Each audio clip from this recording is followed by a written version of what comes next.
When I am designing logos, in the early stages, I typically like to look at how my logo designs can work in a variety of compositions, so I can explore and test my design to see which ones I think work the best. Now, it's important to mention that I would not show lots of logo versions of a single logo design to a client.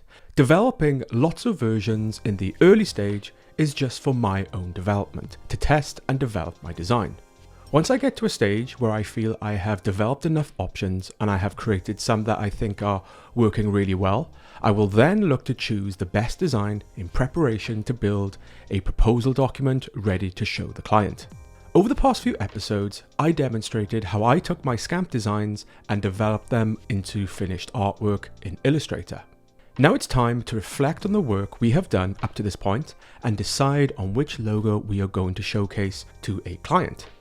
In this video, I'm going to reflect on my logo design and discuss some of the things we can keep in mind when choosing our logos. So let's get into it. So here I am with my design process checklist.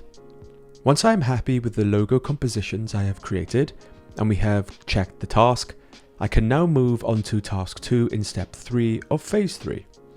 The third step in the visual artwork and design phase is finalize logo compositions. In this video, we are going to focus on task 2, decide on a logo design. So by this point on the course, if you're following along with your own design, we should now have a few versions of our logo design to consider. Looking at my scamps I created earlier in the design process, we can see I had a few ideas of how I thought the logo could work for this particular design. And here are my finished logo design versions I have developed in Illustrator with a few new versions I have developed along the way. If you want to take a closer look at my logo artwork, you can find them in the course folder. The course folder comes with my complete logo design solution I will be demonstrating on this course, including all my design example files and documents at each step to aid your learning experience. The folder also comes with design resources, such as a logo design process checklist, process documents and templates, a project folder structure, color sample charts, and a logo proposal document example, all of which you can not only learn from, but use in your own design process. To get the full learning experience and use the resources to help develop your own logo project, I recommend you get the course folder.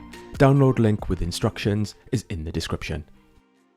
So with the course folder open, click into the design process example folder, click into the design folder, into the artwork and design folder, into the root 1 folder, into the form folder, into the versions folder, and click on the Illustrator doc labeled example logo versions, and you will have the same document I have open here. So now I need to decide on which one I'm going to go with. As a general rule, we don't want to show too many logo options for one design to a client. This can be too overwhelming. At the end of the day, it's our job as a designer to be decisive and choose which one we think is right and get behind that 100%. We really don't want to put a bunch of logos in front of a client and just ask them to pick one. That looks like we are just asking them to do our job for us. As designers, we should be confident in our own work and make a clear decision for them for good reasons. Now, when it comes to deciding on a logo design, there can be a lot of factors that need to be considered. Also, it can be very subjective.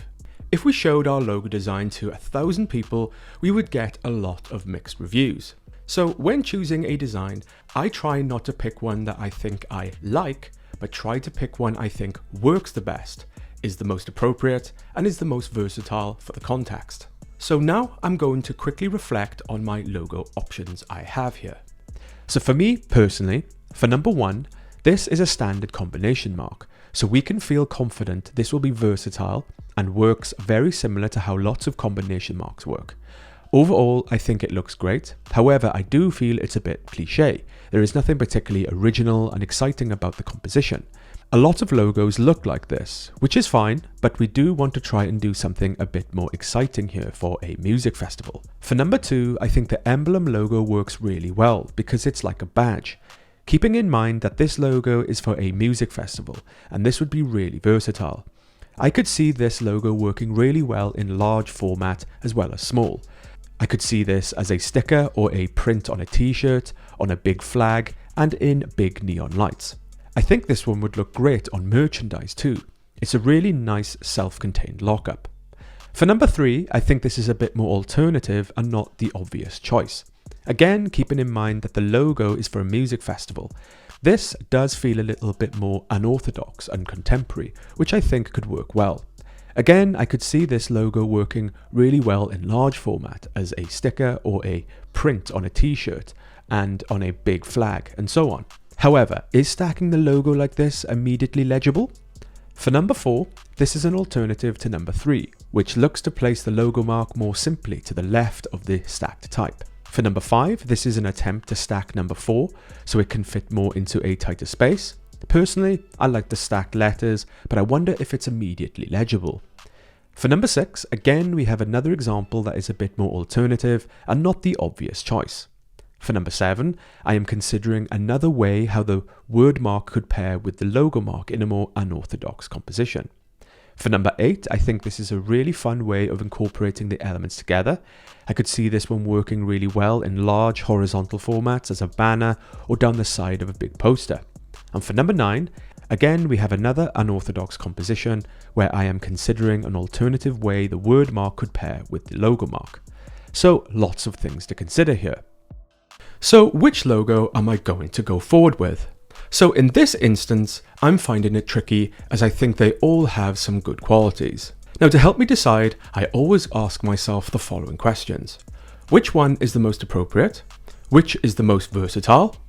And which matches the brief requirements the most?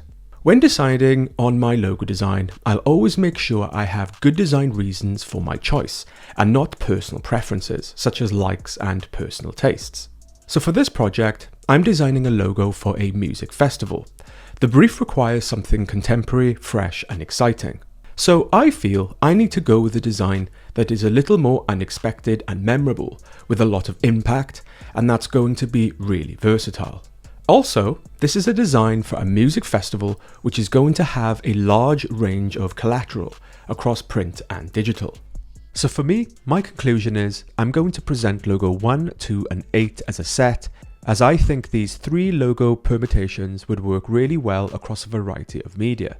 Now it's not uncommon for some brands to have a few permutations of a logo design so they can be used in a variety of contexts for best results. Initially, I'm thinking logo 2 ticks the most boxes. For a music festival, I think it would work really well.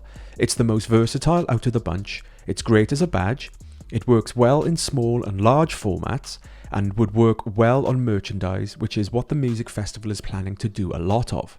Now, I also think logo 8 works really well because it's a really fun way to mix the elements together that would work harder than logo 2 in shorter, wider formats. So even though I think logos 3, 4, 5 and 7 are cool, there are some doubts over legibility. So on this occasion, I'm going to go with 1, 2 and 8.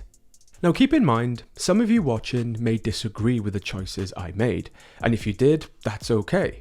At the end of the day, if you are working on a project, it will ultimately be your prerogative to decide on what you think is best, or maybe you will be working as part of a larger team. You may have a few logo options which are all working well, so there may be no right or wrong choice. What's right is your choice and what you think works. Just be decisive and get behind your design 100%. Believe in your choice and make sure you have good reasons for your choice.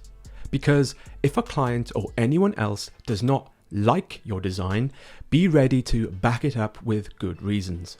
Good reasons for design will always trump likes and personal tastes.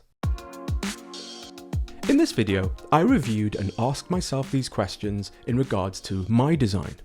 Now, you are welcome to follow along with my example, but if you're following along with your own design, I would recommend you ask yourself the same questions for your design and choose a logo design you can take forward into the next phase. So if you're following along with your own design idea, take a pause and carry out your process. Before moving on, make a decision on your final logo choice, and once you have decided on your design, let's continue.